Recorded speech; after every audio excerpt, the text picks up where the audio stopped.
Buenas noches, hoy continuamos con la lectura de Harry Potter y la Orden del Fénix. En el capítulo 29, ¿ya? Que dice más o menos, bueno, lleva de nombre, primero que nada, orientación académica. Y se despegar un poquito las hojas porque a veces no nos deja avanzar, pero listo. Empezamos, capítulo 29, orientación académica. Pero, ¿por qué ya no tienes clases particulares de diplomacia?, preguntó Hermione con expresión ceñuda. Ya te lo he dicho, murmuró Harry. Snape cree que ahora que he aprendido los conceptos básicos puedo seguir estudiando por mi cuenta. ¿Quiere decir que con eso ya no tienes sueños raros?, inquirió Hermione con escepticismo. Bueno, tengo bastantes menos, respondió Harry sin mirar a su amiga. Pues no lo creo que Snape deba interrumpir sus clases hasta estar completamente seguro de que puedes controlarlos, exclamó la chica indignada. Harry, creo que deberías volver a su despacho y preguntarle. No, repuso Harry tajante. Déjalo, Hermione. ¿Quieres? Era el primer día de las vacaciones de Pascua y Hermione, como de costumbre, había pasado gran parte del tiempo haciendo horarios de repaso para los tres amigos. Harry y Ron no habían puesto objeciones, eso era más fácil que discutir con ella, y de todos modos quizás los horarios resultarían inútiles. Ron se llevó una sorpresa al ver que solamente faltaban 6 semanas para los exámenes. ¿Cómo puede ser que eso te sorprenda?, le preguntó Hermione mientras tocaba cada cuadrito del horario de Ron con su varita para que se pintara de un color diferente según la asignatura. No lo sé, admitió Ron. Ha pasado muchas cosas. Toma, ya quedó, dijo Hermione. Él entregó su horario. Si lo sigues al pie de la letra no tendrás problemas. Ron lo contempló con desánimo, pero de pronto su rostro se iluminó. Me has dejado una noche libre cada semana para los entrenamientos de Quidditch, aclaró Hermione. La sonrisa se borró de la cara de Ron. ¿Qué sentido tiene que entrenemos?, comentó desalentado. Tenemos las mismas posibilidades de ganar la Copa de Quidditch de este año que las de mi padre de ser nombrado el ministro de magia. Hermione no dijo nada. Observaba a Harry que miraba sin ver la pared opuesta de la sala común mientras Crunchux le tocaba la mano con una pata para que le acariciara las orejas. ¿Qué pasa, Harry? ¿Qué? Reaccionó rápidamente. No, nada. De inmediato tomó su ejemplar de teoría de defensa mágica y fingió que buscaba algo en el índice. Crunchux se rindió al no tener resultados y se escondió bajo la butaca de Hermione. Antes he visto a Cho, comentó la chica tanteando el terreno. Ella también parecía muy triste. ¿Se han vuelto a pelear? ¿Qué? Ah, sí, nos hemos peleado, respondió Harry, a quien agradeció la excusa que brindaba Hermione. ¿Por qué? Porque su amiga Marieta la soplona, contestó Harry. Y no te culpo, terció Ron apartando la mirada de su horario de repaso. Si no hubiera sido por ella, Ron se puso a despotricar contra Marieta Edgecombe, lo cual Harry le resultó muy útil. Lo único que tenía que hacer era poner cara de enojo, asentir con la cabeza y decir sí, y eso, cada vez que Ron paraba de tomar aliento. Y entre tanto podía recordar lo que había visto en el pensadero, aunque le hiciera sentirse sumamente desdichado. Tenía la impresión de que el recuerdo de aquella escena lo estaba carcomiendo por dentro. Siempre había estado seguro de que sus padres eran unas personas maravillosas que nunca habían creído lo que afirmaba Snape sobre el carácter de su padre. ¿Acaso no le habrían asegurado a las personas como Hagrid y Sirius que su padre era un tipo fenomenal? Sí, claro, pero mira cómo era Sirius, dijo en una vocecilla impertinente dentro de la cabeza de Harry. Era igual de ruin que él, ¿no? Sí, en una ocasión había oído decir al profesor McGonagall que su padre y Sirius eran los alborotadores del colegio, pero los habían descrito como unos precursores de los gemelos Weasley. Harry no podía imaginarse que Fred y George colgaran a alguien de los pies solo para divertirse, a menos que odiaran de verdad a esa persona. Quizás se lo habrían hecho a Malfoy o a alguien que de verdad se lo mereciera. Harry intentó demostrarse a sí mismo que Snape se había merecido el trato que había recibido de James, pero ¿acaso Lily no había preguntado? ¿Qué les ha hecho? Y James había contestado, es simplemente que existe, no sé si me explico. ¿Y acaso James no habría empezado la broma solo porque Sirius había dicho que se aburría? Harry recordaba que cuando estaba en Grimmauld Place Lupin había comentado que Dumbledore lo había nombrado prefecto con la esperanza de que ejerciera cierto control sobre James y Sirius, pero en el pensadero Lupin se había quedado sentado y no había hecho nada para impedir el enfrentamiento. Harry se acordaba una y otra vez de lo que Lily había intervenido. Su madre sí era una persona decente. Sin embargo, el recuerdo de la expresión de la cara de Lily cuando le gritaba a James lo inquietaba tanto como el de los demás. Era evidente que odiaba a James, y Harry no se explicaba cómo había acabado casándose. En un par de ocasiones, hasta se preguntó si James le había obligado a... Durante casi 5 años, la imagen de su padre habría sido para él una fuente de consuelo e inspiración. Siempre que alguien comentaba que se parecía a James, él se sentía orgulloso, pero en aquellos momentos se sentía indiferente, triste cuando pensaba en él. A medida que avanzaba la semana de Pascua, el tiempo se hizo más ventoso, soleado y cálido, pero Harry estaba atrapado dentro del castillo como el resto de los alumnos de quinto y séptimo, sin más ocupación que repasar e ir y venir a la biblioteca. Harry fingía que su mal humor no tenía más causa que la proximidad de los exámenes, y como sus compañeros de Gryffindor también estaban hartos de estudiar, nadie puso en duda aquella excusa. Estoy hablando contigo, Harry, ¿me oyes? ¿Eh? Giró la cabeza. Ginny Weasley, muy despeinada, se había sentado a su lado en la mesa de la biblioteca, donde Harry había oído solo. Era un domingo por la noche. Hermione había vuelto de la torre de Gryffindor para repasar runas antiguas, y Ron tenía entrenamiento de Quidditch. Ah, hola, exclamó Harry, y se acercó los libros hacia sí. ¿Por qué no estás entrenando? El entrenamiento ha terminado, respondió Ginny. Ron ha tenido que llevar a Jack Sloper a la enfermería. ¿Por qué?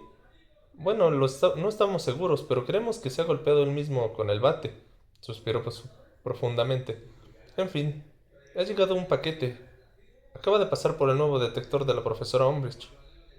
Levantó una caja envuelta de papel marrón y la puso encima de la mesa. Era evidente que la habían desenvuelto y habían vuelto a envolver con descuido. El papel había una nota escrita con tinta roja que rezaba: inspeccionado y aprobado por la Suma Inquisidora de Hogwarts. Son huevos de Pascua que nos envía mi madre, dijo Ginny. Hay uno para ti, toma. Le dio un bonito huevo de chocolate decorado con pequeñas snitch glaseadas que, según el envoltorio, contenía una bolsa de meigas fritas. Harry se quedó mirándolo y de pronto sintió que le hacía un nudo la garganta. ¿Te encuentras bien, Harry? Le preguntó Ginny en voz baja. Sí, estoy bien, contestó Harry con brusquedad. El nudo en la garganta era doloroso. No entendía por qué el huevo de Pascua lo hacía sentir de ese modo. Últimamente estás muy deprimido, insistió Ginny. ¿Sabes? Estoy segura de que si hablaras con Cho... No es Cho con quien quiero hablar, la atajó Harry. ¿Pues con quién? Inquirió Ginny mirándolo atentamente. Con... Harry miró alrededor para asegurarse de que nadie escuchara. La señora Pym se hallaba bastante lejos, pues estaba retirada de una estantería un montón de libros para Hannah Abbott, que parecía agobiadísima. Me muero de ganas de hablar con Sirius, masculló. Pero sé que no puedo. Ginny siguió mirándolo con atención. Harry desenvolvió su huevo de Pascua no porque le apeteciera comérselo, sino más bien por hacer algo. Rompió un pedazo grande y se lo metió a la boca. Bueno, dijo Ginny y también tomó un trozo del huevo. Si tantas ganas tienes, supongo que podríamos encontrar la forma de que hablaras con él. No digas tonterías, eso es imposible. Mientras la profesora Umbridge vigila las chimeneas y abra nuestro correo. Bueno, lo bueno de crecer con Freddy y George es que acabas pensando que cualquier cosa es posible si tienes suficiente coraje, repuso Ginny con aire pensativo. Harry la miró. Quizás fuera el efecto del chocolate. Lupin siempre le había aconsejado que comiera un poco tras un encuentro con dementores, o sencillamente porque por fin había expresado en voz alta el deseo que llevaba una semana entera ardiendo en su interior. Pero de pronto se sintió más animado. ¿Pero qué estás haciendo? ¿Pero qué están haciendo? Vaya, susurró Ginny, y se puso en pie con un brinco. Se me había olvidado. La señora Pins se abalanzó sobre ellos con su arrugado rostro descompuesto por la ira. ¿Chocolate en la biblioteca? Gritó. ¡Fuera! ¡Fuera! ¡Fuera! Agitando la varita, hizo que los libros y mochilas y el tintero de Harry lo siguieran a él y a Ginny hasta la puerta. Hasta la puerta de la biblioteca y que por el camino le golpeara varias veces la cabeza. Para subrayar la importancia de los próximos exámenes, una serie de folletos, prospectos y anuncios relacionados con varias carreras mágicas aparecieron encima de las mesas de la torre de Gryffindor, poco después de que las vacaciones finalicen, y el tablón de anuncios colgaron un letrero que decía: Orientación académica. Todos los alumnos de quinto curso tendrán durante la primera semana del trimestre de verano una breve entrevista con el jefe de la casa para hablar de sus futuras carreras. Las fechas y las horas de las entrevistas individuales se indicarán a continuación. Harry revisó la lista y vio que la profesora McGonagall lo esperaba en su despacho el lunes a las 2:30, lo cual significaría que se saltaría casi toda la clase de adivinación. Harry y los otros alumnos de quinto habían pasado una parte considerable del último fin de semana de las vacaciones de Pascua leyendo la información sobre diferentes carreras que había dejado en la torre para los alumnos que le examinaron. Bueno, la sanación no me atrae, comentó Ron la última noche de vacaciones. Estaba enfrascado en la lectura de un folleto en cuya portada se veía el emblema del hueso y la varita cruzados de San Mungo. Aquí pone que necesitas como mínimo una S en los timos de pociones, herbología, transformaciones, encantamientos y defensa contra las artes oscuras. No son exigentes ni nada, ¿eh? Bueno, ten en cuenta que es una profesión de mucha responsabilidad, observó Hermione, que estudiaba minuciosamente un folleto de color naranja titulado ¿Crees que te gustaría trabajar en relaciones con los muggles? Para especializarte en relaciones con los muggles, no es necesario estar muy bien calificado. Solo te piden un timo de estudios muggles. Mira lo que dice aquí. Son mucho más importantes tu entusiasmo, tu paciencia y tu sentido del humor. Te aseguro que para relacionarse con mi tío hay que tener más que un sentido del humor, intervino Harry con desánimo. Un buen sentido del escondite, por ejemplo. Estaba leyendo un folleto sobre la banca mágica. Escuchen esto. Busques una carrera interesante que incluyas viajes, aventuras y sustanciosas bonificaciones en metálico relacionadas con las experiencias peligrosas, pues plantéate si quieres trabajar para Gringotts, el banco mágico que recluta a los rompedores de maldiciones y les ofrece emocionantes oportunidades en el extranjero. Pero pidan aritmancia. ¿Tú podrías hacerlo, Hermione? No me interesa mucho la banca, repuso ella con vaguedad, pues estaba leyendo otro folleto titulado ¿Tienes lo que hay que tener para entrenar trolls de seguridad? Le susurró alguien al oído a Harry. Giró la cabeza y vio que Fred y George se les habían oído. Ginny ha venido a hablarnos de ti, dijo Fred y estiró las piernas sobre las mesas que tenían delante, provocando que varios folletos sobre las carreras relacionadas con el Ministerio de Magia cayeran al suelo. Dice que necesitas comunicarte con Sirius. ¿Qué? Saltó Hermione y dejó quieta en el aire la mano con que se disponía a tomar el folleto titulado Triunfa en el Departamento de Accidentes y Catástrofes en el Mundo de la Magia. Sí, comentó Harry con tono desenfadado. Sí me gustaría. No es ridículo, terció Hermione, que se enderezó y lo miró como si no pudiera creer lo que estaba oyendo. ¿Cómo vas a hacerlo si la profesora Umbridge hurga en las chimeneas y registra todas las lechuzas? Verás, es que hemos pensado que podríamos encontrar la forma de burlar su vigilancia, explicó George desesperándose con una sonrisa en los labios. Se trata simplemente de organizar una maniobra de distracción. Mira, no sé si te habrás fijado que hemos estado muy tranquilos durante las vacaciones de Pascua.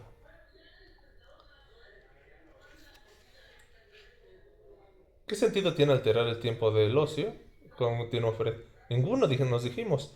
Y por supuesto, habríamos molestado a los estudiantes que estaban repasando y por nada del mundo querríamos hacer eso. Miró a Hermione con la cara de mojigato. A ella le sorprendió que los gemelos hubieran tenido tanta consideración. Pero a partir de mañana empieza otra vez la fiesta, prosiguió enérgicamente. Y ya que tenemos pensado causar un poco de alboroto, por lo que no, porque no hacerlo de modo que Harry pueda aprovechar la ocasión para charlar con Sirius. Sí, pero de todos modos, dijo Hermione, como si estuviera contando algo muy simple o a una persona muy obtusa. Aunque consigan distraer a la profesora Umbridge, ¿cómo se supone que va a hablar Harry con Sirius? En el despacho de la profesora Umbridge, contestó él en voz baja. Llevaba 2 semanas pensándolo y no se le había ocurrido ninguna alternativa. La propia profesora Umbridge le había dicho que la única chimenea que no estaba vigilada era la de su despacho. ¿Te has vuelto loco?, replicó Hermione con voz quedada. Ron, que había dejado de leer un folleto en el cual ofrecían puestos de trabajo en la industria del cultivo de hongos, escuchaba pero la conversación con recelo. Creo que no, contestó Hermione y contestó Harry y se encogió de hombros. ¿Y cómo piensas entrar ahí para empezar? Harry estaba preparado para contestar aquella pregunta. Con la navaja de Sirius, dijo. ¿Con qué? Hace 2 navidades Sirius me regaló una navaja que abre cualquier cerradura, así que aunque la profesora Umbridge haya encantado la puerta para que no funcione el Alohomora, como me imagino que habrá hecho. ¿Qué opinas tú de esto?, le preguntó Hermione a Ron, y de inmediato Harry recordó cómo la señora Weasley había apelado a su marido durante la primera cena de Grimmauld Place. No lo sé, contestó Ron. Al parecer Hermione se lo había pescado desprevenido al pedirle su opinión. Si Harry quiere hacerlo, es asunto suyo, ¿no? Así hablan los buenos amigos y los Weasley, afirmó Fred, y dio unas fuertes palmadas a Ron en la espalda. Muy bien. Hemos pensado en hacerlo mañana, después de las clases, porque provocaríamos un impacto máximo si todo el mundo estuviera en los pasillos. Harry, lo soltaremos en el ala este. No sé exactamente dónde, y la obligaremos a salir de su despacho. Calculo que podemos garantizarte unos 20 minutos, ¿verdad?, añadió mirando a George. Sí, seguro, confirmó este. ¿En qué consiste la maniobra de distracción?, preguntó Ron. Ya lo verás, hermanito, dijo Fred, mientras él y su gemelo se levantaban. Solo tienes que estar en el pasillo de Gregory el adulador mañana a eso de las 5. Al día siguiente, Harry se despertó temprano, casi tan nervioso como el día de su visita disciplinaria en el Ministerio de Magia. Lo que le angustiaba no era únicamente la perspectiva de entrar en el despacho de la profesora Umbridge y utilizar su chimenea para hablar con Sirius, aunque por supuesto ese hecho habría sido suficiente, sino que, además, aquel día Harry estaría cerca de Snape por primera vez desde que el profesor lo había echado de su despacho. Tras permanecer un rato tumbado en la cama, pensando en el día que tenía por delante, Harry se levantó sin hacer ruido y fue hasta la ventana que había junto a la cama de Neville. Miró por ella y vio que hacía una mañana francamente espléndida. El cielo estaba en un azul claro, neblinoso y opalino. Justo delante de la ventana por la que miraba Harry se encontraba la altísima allá abajo de la que su padre había atormentado a Snape.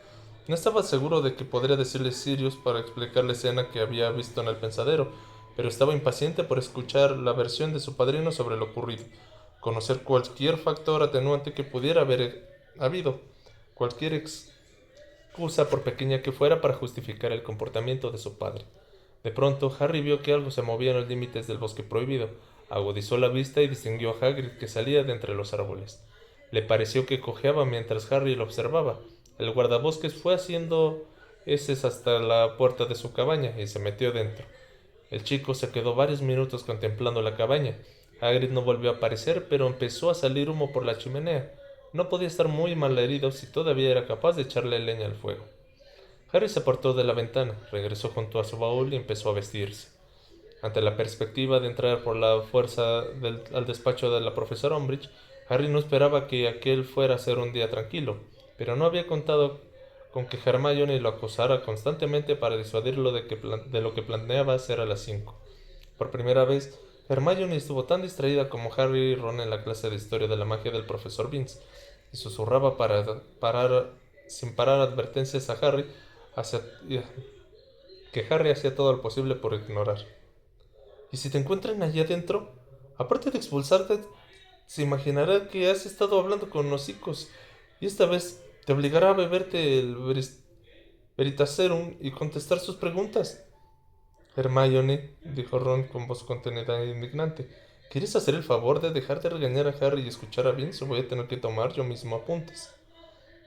Podrías tomar apuntes, para variar, no te morirías. Cuando llegaron a las mazmorras, Harry y Ron ya no le dirigían la palabra a Hermione. Ella, sin dejarse amilar, aprovechó el silencio de sus amigos para soltarles un torrente continuo de graves advertencias, pronunciadas con ímpetu, con un susurro ininterrumpido que hizo que Simus se pasara 5 minutos revisando su caldero, pues creía que tenía alguna fuga. Snape, por su parte, Había decidido actuar como si Harry fuera invisible.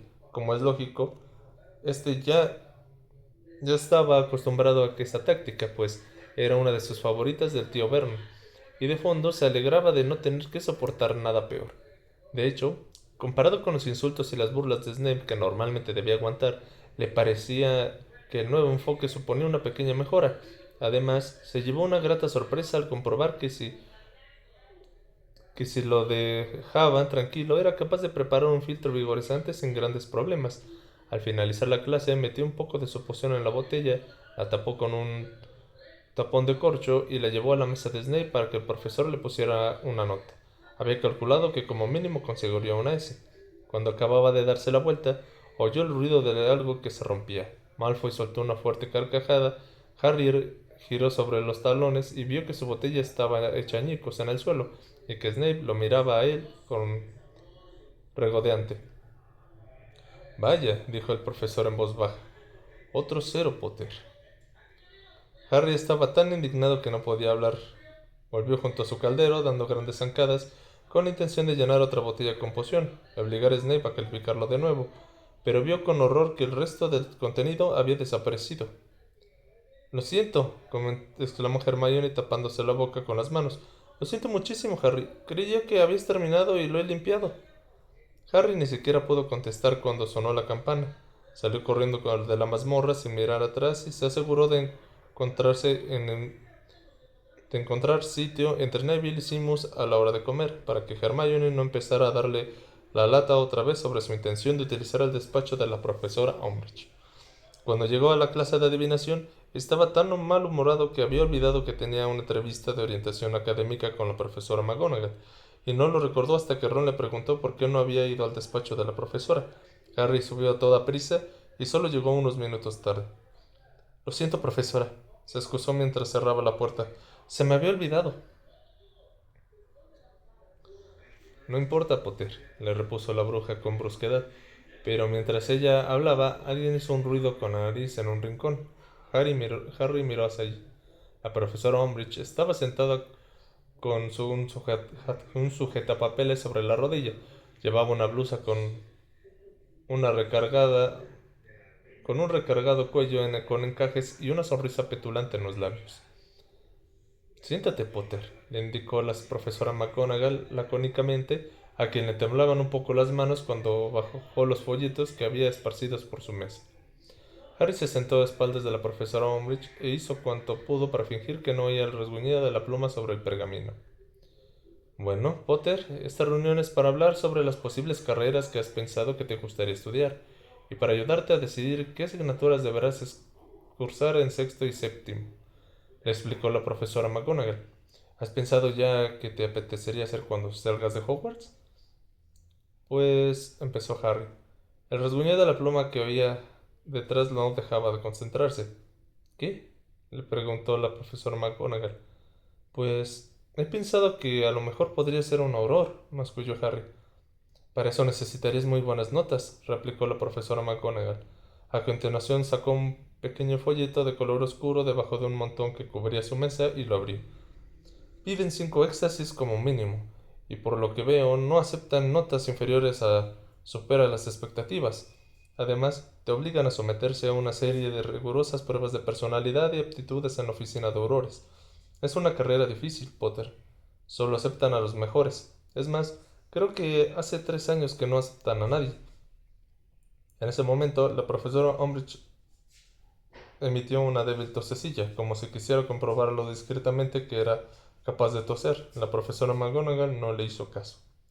Supongo que querrás saber qué asignaturas tendrás que estudiar, ¿verdad? Prosiguió. Él levantó un poco la voz. Sí, respondió Harry. Supongo que defensa contra las artes oscuras. Naturalmente, confirmó la profesora McGonagall con un tono resuelto. Y también te aconsejaría... La profesora Umbridge volvió a toser, esta vez un poco más fuerte. La profesora McGonagall cerró los ojos un momento, volvió a abrirlos y siguió como si sin tal cosa. También te aconsejaría que estudiaras transformaciones, porque en su trabajo los aurores necesitan a menudo transformarse y destransformarse. Y he de decirte, Potter, que en mis clases de éxtasis no acepto ningún alumno que no haya conseguido como un mínimo supera las expectativas. en el timo. Si no me equivoco, de momento tú tienes una media de aceptable, de modo que tendrás que ponerte a estudiar en serio antes de de los exámenes si quieres continuar con esa asignatura. También deberías de estudiar encantamientos, que siempre son muy útiles, y pociones. Sí, Potter, pociones, añadió, y esbozó una brevísima sonrisa. El estudio de las pociones y de los antídotos es fundamental para los aurores. Y debes de saber, el profesor Snape no acepta a ningún alumno que no haya conseguido un extraordinario en su timo, así que la profesora Umbridge soltó una tos más pronunciada hasta el momento. ¿Quiere una pastilla para la tos, Dolores?, preguntó con asperezas la profesora McGonagall sin mirar a su colega. No, muchas gracias, contestó esta con aquella sonrisa tonta que tanto odiaba Harry. Solo me preguntaba si le importaría que hiciera una brevísima interrupción, Minerva. No, no me importaría. Adelante, indicó la profesora McGonagall apretando los dientes. Me estaba preguntando si el señor Potter tiene temperamento de auror, comentó la profesora Umbridge con dulzura. ¿Ah, sí?, dijo la profesora McGonagall con altivez. Bueno, Potter, continuó, como si la interrupción no se hubiera producido. Si de verdad quieres ser auror, te recomiendo que te concentres en alcanzar el nivel requerido de transformaciones y en pociones. Veo que el profesor Flitwick siempre te ha puesto aceptable o supera las expectativas en los 2 últimos años, de modo que tu nivel en encantamientos debe de ser satisfactorio. En cuanto a defensa contra las artes oscuras, siempre has sacado buenas notas. El profesor Lupin particularmente creía en tu... ¿Seguro que no quiere una pastilla para la tos, Dolores? No, no, oh no, Minerva, gracias, pero no la necesito, dijo con la misma sonrisa tonta la profesora Umbridge, que había vuelto a toser aún más fuerte. Es solo que por lo visto no tiene usted delante de las últimas calificaciones de Harry en defensa contra las artes oscuras. Estoy segura de que le he pasado una nota.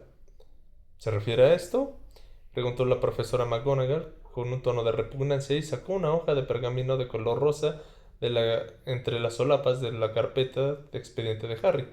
La miró con las cejas un poco arqueadas y volvió a guardarla en su sitio sin hacer ningún comentario. Sí, Potter, como iba diciendo, el profesor Lupin opinaba que demostrabas tener excelentes aptitudes para la asignatura, y como podrás suponer, para ser auror.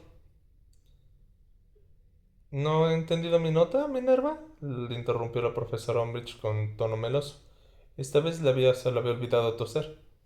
Claro que lo he entendido, respondió la profesora McGonagall, pero apretó tanto los dientes que apenas se distinguieron las palabras. Bueno, pues entonces no me explico. Me temo que no comprendo cómo puede dar falsas esperanzas a Potter de que... ¿Falsas esperanzas?, repitió la profesora McGonagall, que seguía resistiéndose a mirar a la profesora Umbridge. Ha sacado muy buenas notas en todos sus exámenes de defensa contra las artes oscuras. Lamento muchísimo tener que contradecirla, Minerva, pero como verá mi nota, Harry ha obtenido unos resultados muy bajos en sus clases conmigo. Me parece que debería de ser más clara, la atajó la profesora McGonagall, y volvió por fin para mirar a los ojos de la profesora Umbridge. Ha sacado muy buenas notas, siempre se las que se ha examinado con un profesor competente. La sonrisa de la profesora Umbridge se borró de su rostro con la rapidez con que la que explota una bombilla. Se recostó en el respaldo de su asiento, dio una vuelta a la hoja de pergamino que tenía en su sujetapapeles y empezó a escribir a toda velocidad, dirigiendo los saltones ojos de un margen al otro a la página.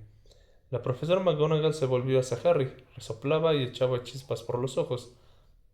¿Alguna pregunta, Potter? Sí, contestó él. ¿Y qué consiste en esas pruebas de personalidad y aptitudes que hace el ministerio si se consigue suficientes éxtasis? Verás, tendrás que demostrar que eres capaz de reaccionar correctamente a la presión y cosas por el estilo, explicó la profesora McGonagall. Que eres perseverante y entregado, porque el curso de Auror dura 3 años más, y que dominas la defensa práctica. Eso supone que tendrás que seguir estudiando mucho una vez que salgas del colegio, así que a menos de que estés dispuesto a...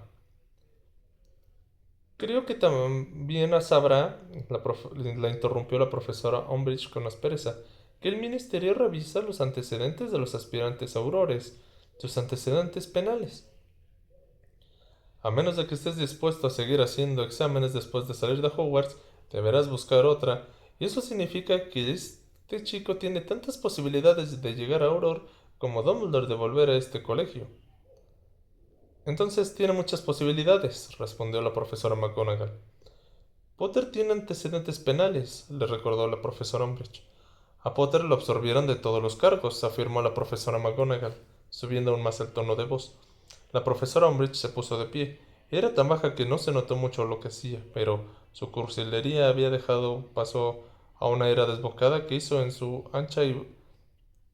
ancha y blanda cara adoptara una expresión siniestra. Potter no tiene ni la más remota posibilidad de llegar a ser Auror, sentenció. La profesora McGonagall se levantó también, y en su caso sí se notó la diferencia, pues era mucho más alta que la profesora Umbridge. Voy a ayudarte a ser Aurora, aunque sea lo último que haga en esta vida, Potter, aseguró con rotundidad. Aunque tenga que darte clases particulares todas las noches, me encargaré de que alcance los resultados requeridos. El Ministerio de Magia jamás dará empleo a Harry Potter, replicó la profesora Umbridge en voz en cuello.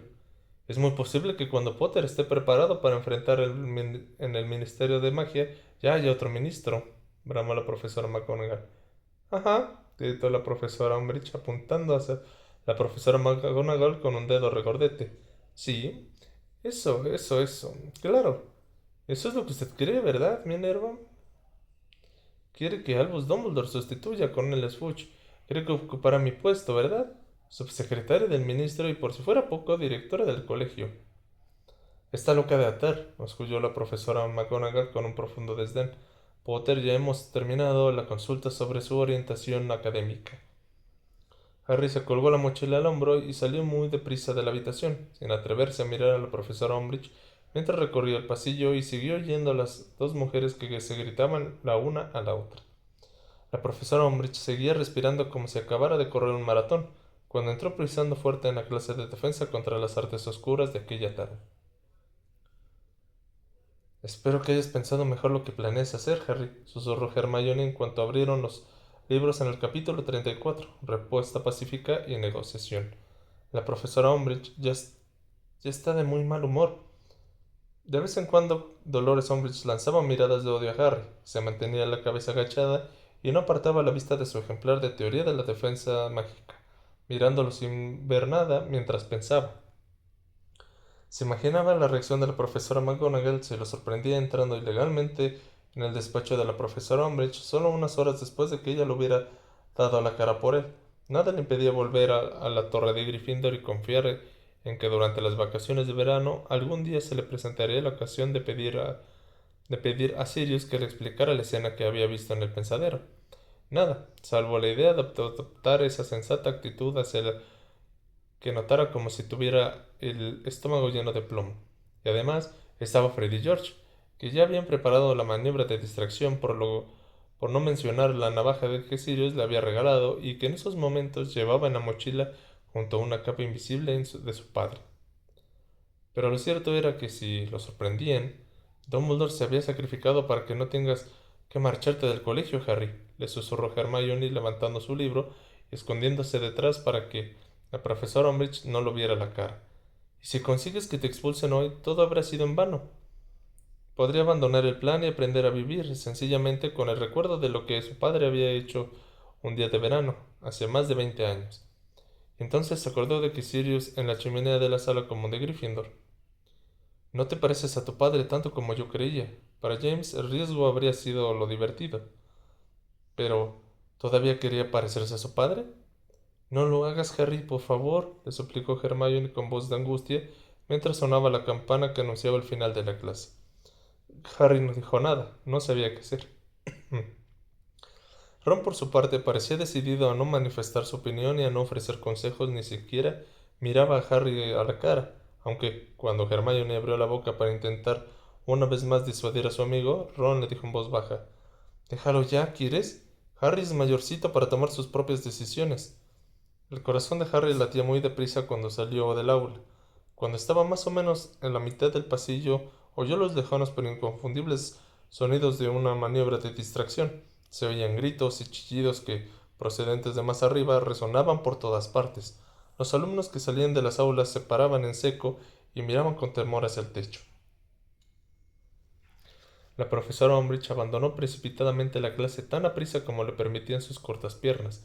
Sacó su varita mágica y echó a correr en dirección opuesta a la de Harry. Ya era ahora o nunca. Por favor, Harry, le suplicó Hermione débilmente.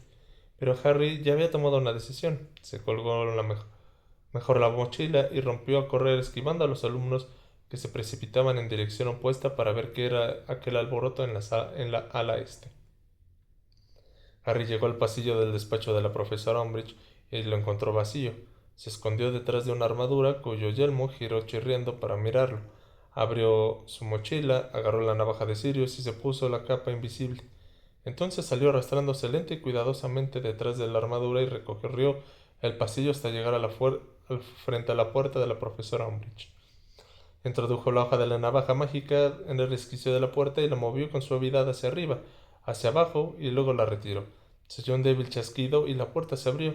Harry entró en el despacho, cerró rápidamente tras él y miró alrededor. No se movía nada salvo aquellos horribles gatitos que seguían retosando en los platos que había colgados en la pared. Hacía que las escobas encima de las escobas confiscadas. Harry se quitó la capa invisible, fue con un aire resuelto a la chimenea y solo tardó unos segundos en encontrar lo que buscaba, una cajita llena de relucientes polvos Flu. A continuación se agachó ante la chimenea que estaba apagada. Le temblaban las manos. Era la primera vez que hacía aquello, aunque creía que sabía cómo funcionaba. Metió la cabeza en la chimenea, agarró un buen pellizco de polvos y los tiró sobre los troncos aproximadamente apilados que tenía debajo. Los polvos explotaron al instante y provocaron unas llamas de color verde esmeralda. Número 12 de Grimmauld Place, dijo Harry con voz fuerte y clara. Fue una de las sensaciones más extrañas que jamás había experimentado. Había viajado mediante polvos Flu en otras ocasiones, desde luego, pero siempre había sido él de cuerpo entero lo que había girado y girado en medio de las llamas por la red de chimeneas mágicas que se extendía por el país. Esa vez, en cambio, las rodillas de Harry permanecían firmes sobre el frío suelo del despacho de la profesora Umbridge y solo la cabeza le volaba a toda velocidad por el fuego de color esmeralda. Y entonces, tan bruscamente como había empezado a suceder, la cabeza dejó de darle vueltas. Harry se sentía muy mareado y como si llevara una bufanda muy caliente alrededor de la cabeza. Abrió los ojos y vio que miraba desde la chimenea de la cocina de Grimmauld Place hacia la larga mesa de madera donde había un hombre sentado leyendo detenidamente una hoja de pergamino. ¿Sirius? El hombre se sobresaltó y miró a su alrededor. No era Sirius, sino Lupin. Harry. Estaba absolutamente desconcertado. ¿Qué haces tú? ¿Qué ha pasado? ¿Va todo bien? Sí, contestó él. Solo me apetecía charlar un poco con Sirius. Voy a buscarlo, dijo Lupin y se puso en pie sin cambiar aquella cara de absoluta perplejidad. Ha subido a buscar a Krecher, que al parecer ha vuelto a esconderse en el desván. Harry vio cómo Lupin salía a toda prisa de la cocina. Ahora no podía mirar a otra cosa que no fueran las patas y las sillas de la mesa. Se preguntó por qué su padrino nunca había comentado lo incómodo que era hablar desde la chimenea. Empezaban a dolerle las rodillas a causa del prolongado contacto con el duro suelo de la piedra del despacho de la profesora Umbridge. Lupin regresó unos minutos más tarde con Sirius. ¿Qué pasa? Preguntó este con un apremio, apartándose el largo y oscuro cabello de los ojos y sentándose frente a la chimenea para ponerse a la altura de Harry. Lupin se arrodilló también. Parecía muy preocupado. ¿Estás bien? ¿Necesitas ayuda? No, contestó Harry, no pasa nada. Solo quería hablar de mi padre. Sirius y Lupin intercambiaban con una mirada de desconcierto, pero Harry no tenía tiempo para sentirse avergonzado ni abochornado. Cada vez le dolían más las rodillas. Y calculaba que ya también debía de haber pasado 5 minutos desde el inicio de la maniobra de distracción. George solo le había garantizado 20. Por lo tanto, abordó inmediatamente el tema de lo que había visto en el pensadero. Cuando hubo terminado, ni Sirius ni Lupin dijeron nada durante un rato, pero después Lupin dijo con voz quedada: No quisiera que juzgaras a tu padre por lo que viste ahí, Harry. Solo tenía 15 años. Yo también tengo 15 años, contestó Harry. Mira, Harry, intervino Sirius con tono apaciguante. James y Snape se odiaban a muerte desde el día en que se vieron por primera vez. Sentían adversión mutua. Eso lo entiendes, ¿verdad? Creo que James tenía todo lo que a Snape le habría gustado tener. Amigos, era bueno jugando al Quidditch, era bueno casi en todo, y Snape no era más que un bicho raro que se volvía loco por las artes oscuras, y James siempre odió las artes oscuras. Harry, eso te lo puedo asegurar. Sí, pero atacó a Snape sin motivo, solo porque... Bueno, solo porque tú dijiste que te aburrías, concluyó con un dejo de disculpa en la voz.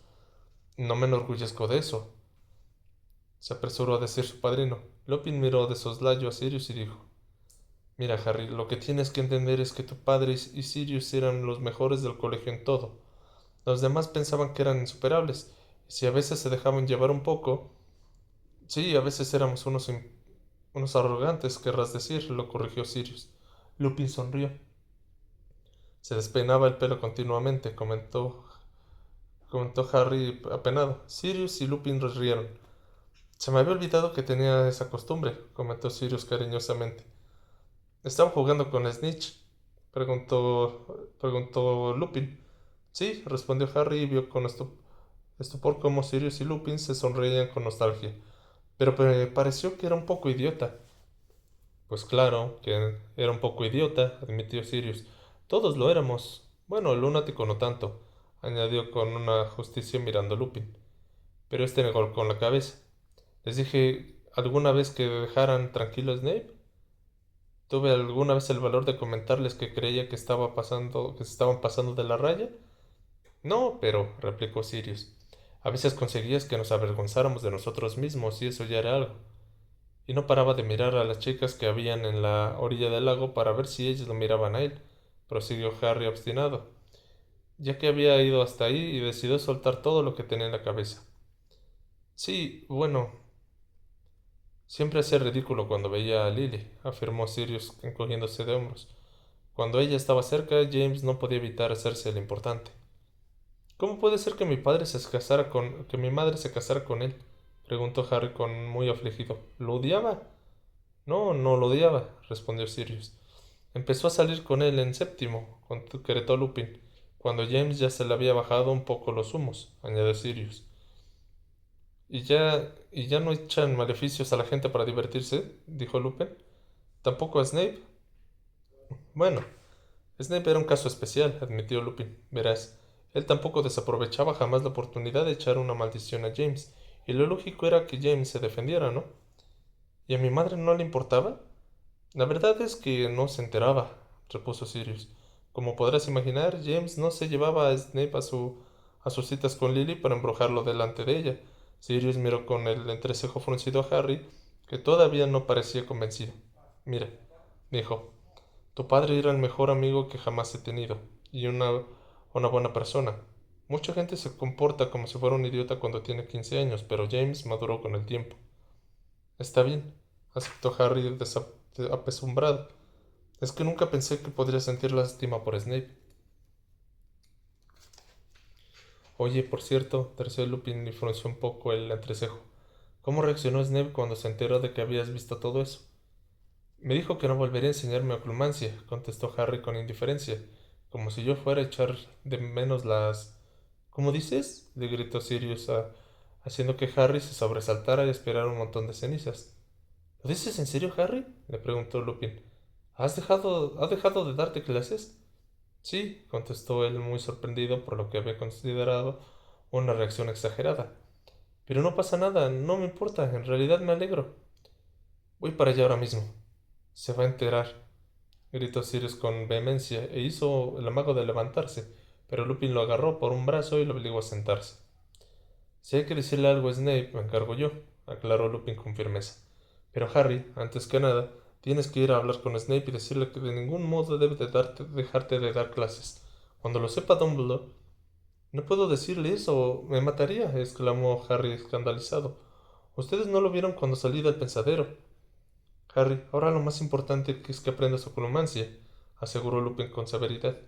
¿Me has entendido? No hay nada más importante. Está bien, dijo el chico confuso y enfadado. Intentaré decirle algo, pero no va a ser... Se quedó callado. Había ido unos pasos a lo lejos. ¿Qué es eso? ¿Está bajando Critcher por las escaleras? No, contestó Sirius mirando hacia atrás. Debe ser alguien de tu lado. Harry le dio un vuelco al corazón. Más vale que me vaya, dijo apresuradamente y sacó la cabeza de la chimenea de Grimmauld Place. Durante unos instantes tuvo la sensación de que giraba sobre los hombros. Entonces se encontró arrodillado delante de la chimenea del despacho de la profesora Umbridge, con la cabeza en su sitio, mientras contemplaba cómo las llamas de color esmeralda parpadeaban hasta apagarse. —¡Rápido, rápido! —oyó que decía una voz jadeante del otro lado de la puerta del despacho. —Ah, la ha dejado abierta. Harry se lanzó a tomar su capa invisible y acababa de cubrirse con ella cuando Filch interrumpió en el despacho. Parecía contentísimo por algo y hablaba solo, febrilmente, mientras cruzaba aún la habitación. Abrió un cajón de la mesa de la profesora Umbridge y empezó a revolver los papeles que había dentro. Permiso para dar azotes, por fin podré hacerlo. Llevan años buscándoselo.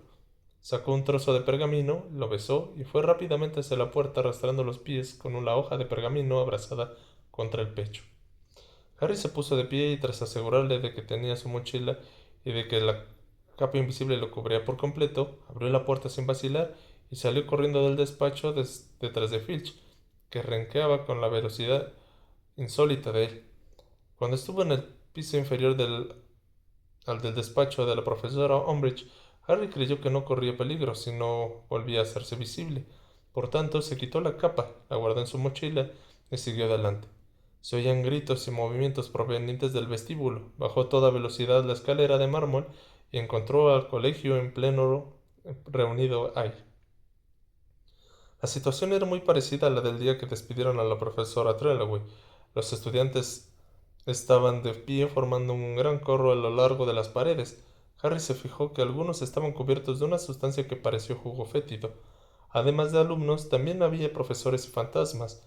Entre los curiosos destacaban los miembros de la brigada inquisitorial, que parecían muy satisfechos de sí mismos, y Pibes, que cabeceaba suspendido en el aire desde donde contemplaban a Fred y a George, que se hallaban sentados en el suelo en medio del vestíbulo. Era evidente que acababan de atraparlos. —Muy bien —gritó triunfante la profesora Umbridge, que solo estaba unos cuantos escalones más abajo de Harry y contemplaba sus presas desde arriba. —¿Les parece muy gracioso convertir un pasillo de colegio en un pantano? —Pues sí, la verdad —contestó Fred, que miraba a la profesora sin dar señal alguna de temor. Filch, que casi lloraba de felicidad, se abrió paso a empujones hasta la profesora Umbridge. —Ya tengo el permiso, señora —anunció con voz ronca mientras agitaba el trozo de pergamino que Harry le había visto sacar de la mesa de la profesora Umbridge. —Tengo el permiso y ahora las fustas preparadas. Déjeme hacerlo ahora, por favor. —Muy bien, Argus —repuso ella—. Ustedes dos —prosiguió sin dejar de mirar a los gemelos— van a saber lo que les pasa a los alborotadores de mi colegio. —¿Sabe qué le digo? —replicó Fred. —Me parece que no —miró a su hermano y añadió—. Creo que ya somos mayorcitos para estar internos en un colegio, George. —Sí, yo también tengo esa impresión —coincidió George con desparpajo—. Ya va siendo hora que pongamos a prueba nuestro talento en el mundo real, ¿no? —le preguntó Fred. —Desde luego —contestó George. Y antes de que la profesora Umbridge pudiera decir ni una palabra, los gemelos Weasley levantaron sus varitas y gritaron juntos: —¡Aquí escobas! Harry oyó un fuerte estrépito a lo lejos y miró hacia la izquierda y se agachó justo a tiempo. Las escobas de Fred y George, una de las cuales arrastraba todavía una pesada cadena, y la barra de hierro con la que la profesora Umbridge las había atado a la pared, volaban a toda velocidad por el pasillo hacia sus propietarios. Torcieron hacia la izquierda, bajaron la escalera como en una exhalación y se pararon en seco delante de los gemelos. El ruido que hizo la cadena al chocar contra las losas de piedra del suelo resonó por el vestíbulo. —Hasta nunca —dijo Fred a la profesora Umbridge, y pasó una pierna por encima de la escoba. —Si no me molesté en enviarlos y no se moleste en enviarnos ninguna postal —añadió George, y también se montó en su escoba. Fred miró a los estudiantes que se habían congregado en el vestíbulo, que los observaban atentos y en silencio. Si alguien les interesa comprar un pantano portátil como el que han visto allá arriba, nos encontrarán en Sortilegios Weasley, en el número 93 del Callejón Diagon —dijo en voz alta. Hacemos descuentos especiales a los estudiantes de Hogwarts que se comprometan a utilizar nuestros productos para deshacerse de esa vieja bruja, añadió George, señalando a la profesora Umbridge. ¡Deténgalos! Chilló la mujer, pero ya era demasiado tarde. Cuando la brigada inquisitorial empezó a acercarlos, Fred y George dieron un pisotón en el suelo y se elevaron más de 4 metros. Mientras la barra de hierro oscilaba peligrosamente un poco más abajo, Fred miró hacia el otro extremo del vestíbulo donde estaban suspendidos el poltergeist que cabeceaba a la misma altura que ellos por encima de la multitud. Hazles la vida imposible por nosotros, pibes. Y Pibes, a quien Harry jamás había visto aceptar una orden de un alumno, se quitó el sombrero del cascabeles de la cabeza e hizo una ostentosa reverencia al mismo tiempo de que los gemelos daban una vuelta al vestíbulo en medio de un aplauso aposteótico de los estudiantes y salían volando por las puertas abiertas hacia la espléndida puesta de sol. Fin del capítulo 29. Bueno, gente, pues les agradezco mucho que hayan escuchado la lectura. Me disculpen la voz aguardientosa, pero seguiremos leyendo. Ya, vamos, estamos cerca. Y vamos a ver si esta acción que hizo Harry no tiene algún tipo de secuela. Y también hay que ver qué les pasa a los gemelos, porque pues ya se fueron de la escuela. Esperemos que todo salga bien para todos. Muchas gracias. Buenas noches.